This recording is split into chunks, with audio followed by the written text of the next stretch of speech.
তো বন্ধুসকল, অসম চৰকাৰৰ আৰু এটা নতুন আঁচনি যিটো হৈছে নিযুত মইনা আঁচনি। আৰু এই স্কিমটোৰ কাৰণে কোন কোন ইলিজিবল হয় আজিৰ ভিডিঅ'টো সকলোখিনি কম আপোনালোকক। তো আপোনালোকে সম্পূৰ্ণ ভিডিঅ'টো শেষলৈকে চাই যাব। তো নিযুত মইনা আঁচনি হৈছে গাইজ 2024 চনৰ এটা নতুন আঁচনি, যিটো আঁচনিত আপোনালোকে প্ৰায় 10 লাখ যুৱক যুৱতী অকল যুৱতীয়েহে পাব এই স্কিমটোৰ কাৰণে এলিজিবল। ঠিক আছে, আৰু ইয়াৰ বাজেট হৈছে মানে এল'কেটেড 240 কৰল।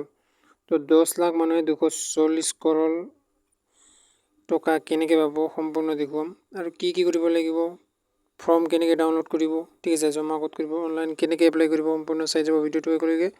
তো বলক ভিডিঅ'টো আৰম্ভ কৰোঁ।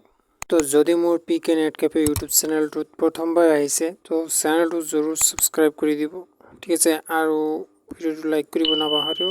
তো বলক আৰম্ভ কৰোঁ। চাওক বন্ধুসকল, মই গুগলত চাৰ্চ কৰিছোঁ, ঠিক আছে, নিযুত মইনা আঁচনি বুলি, ঠিক আছে, তো অনলাইন এপ্লাই, ঠিক আছে। তো প্ৰথম যিটো ৱেবছাইট আহিব ইয়াতে চাওক, আপোনালোকে সম্পূৰ্ণ ডিটেইলছ ইয়াতে পাই যাব, কাৰণ ইয়াতে প্ৰচেছবোৰ দেখুৱাই দিছে, মানে এইটো আৰ্টিকেল হয়, ঠিক আছে। এই আৰ্টিকেলটো আপোনালোকে চাব, ঠিক আছে, ফাৰ্ষ্টৰ পৰা ইয়াতে কি কি লাগিব চবখিনি ইয়াতে আছে, ঠিক আছে। আধাৰ কাৰ্ড, বেংক একাউণ্ট, ঠিক আছে, কোন কোন ইলিজিবল হয়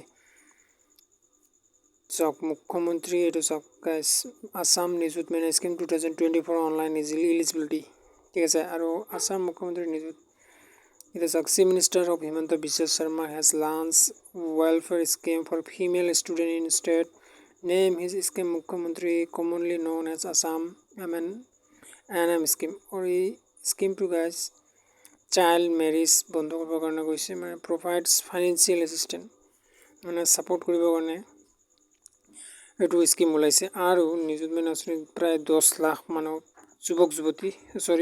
অকল যুৱতীকে দিব, আৰু support financial grant admission institute their higher education, মানে শিক্ষাৰ উদ্দেশ্যে এইটো বনাইছে। আৰু stop child marriage and state by giving them a reason for study higher education, state government allocated budget 240 crore, ঠিক আছে।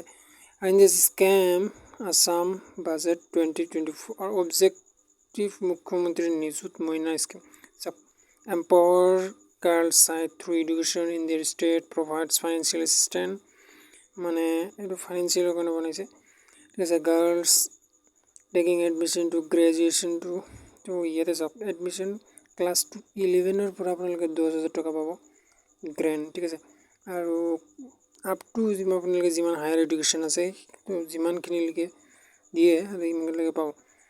তো ফাৰ্ষ্ট আপোনালোকৰ 10,000কৈ পাব, গ্ৰেজুৱেশ্যনত 12,000, পষ্ট গ্ৰেজুৱেশ্যন 15,000, আৰু টোটেল 10 লাখ ছোৱালীহে পাব। আৰু গাইডলাইন ৰিলেটেড নিযুত মইনা গাইডলাইন আহি পাব, bank account should be name on their bank account, তো নিজৰ হ'ব লাগিব bank account.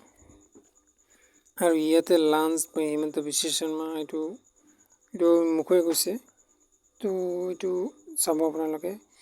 Only female student are eligible, document should be in the name of the applicant, তো আপোনাৰ যুৱতীৰে হ'ব লাগিব যিজন এপ্লাই কৰে, তো তেওঁহে পাব, বেলেগৰ কাৰণে বেলেগৰ নামত নাই তেওঁলোক নোৱাৰে, ঠিক আছে। যদি বেংক একাউণ্ট বেলেগৰ হয় তো তেনেকৈ নহ'ব, আৰু নিজৰ একাউণ্ট খুলিব লাগিব, ঠিক আছে। এনুৱেল ইনকাম চাৰ্টিফিকেট লাগিব আপোনাৰ, ঠিক আছে। Family income certificate 2 lakh 2.5 lakh তলত হ'ব লাগিব বা 1 লাখ।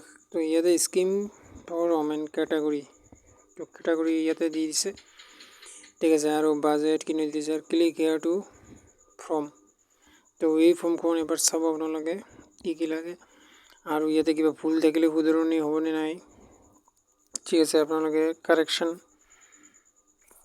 তো ফৰ্মখন চাব আপোনালোকে ভালদৰে ফিল আপ কৰিব, ফিল আপ কৰোঁতে, ঠিক আছে। মই দেখুৱাই দিছোঁ ফৰ্ম, 3টা ফৰ্ম আছে, first year, BA and MA degree, ঠিক আছে। মই ফৰ্মখন দেখুৱাই দিছোঁ আপোনাক। তো এইখন চাওক, নিযুত মইনা আঁচনি ফৰ্ম, ঠিক আছে। Application form for BA first year, তো BA হওক, BA কৰা সকলৰ এইখন form, name, student personal information এইখিনি দিব লাগিব, আপোনাক ফিল আপ কৰিব লাগিব, ঠিক আছে। HS BA BSc BCom, তো তেওঁলোকৰ কাৰণে এইখন ফৰ্ম, ঠিক আছে। আৰু এইচএছ ফাৰ্ষ্ট ইয়েৰৰ কাৰণে এইখন হয়। তো ইয়াতে দিছে আপোনালোকে প্ৰিণ্ট আউটো ল'ব পাৰে বা গভৰ্ণমেণ্টে যেতিয়া লঞ্চ কৰে এইটো আপোনালোকে পাব স্কুল, ঠিক আছে, স্কুল কলেজতে দি দিব আপোনালোকক। ঠিক আছে, আৰু ফৰ্মখন জমা দিব লাগিব স্কুল বা য'ত দিয়ে। ঠিক আছে, আপোনালোকে খবৰটো য'ৰ পৰা পাইছে তাতে আপোনালোকে কণ্টেক্ট কৰিব, আৰু সেই হিচাপে আপোনালোকে এই স্কিমটোৰ কাৰণে বেনিফিটছ পাই যাব। ঠিক আছে, name of the institute of which past এইখিনি লাগিব, আপোনালোকে ফিল আপ কৰিব লাগিব। Account number, AFC, bank name, branch.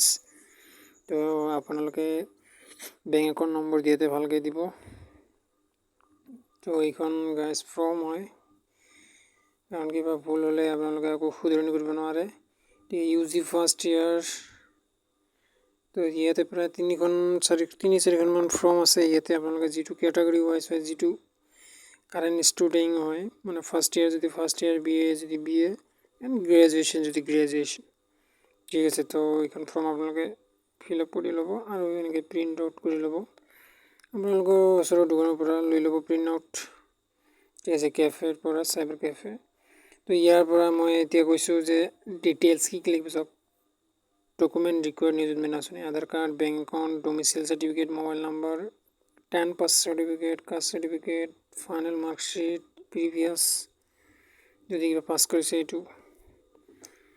তো এয়া আছিল গাইজ সম্পূৰ্ণ ডিটেইলছ মুখ্যমন্ত্ৰী নিযুত মইনা আঁচনি।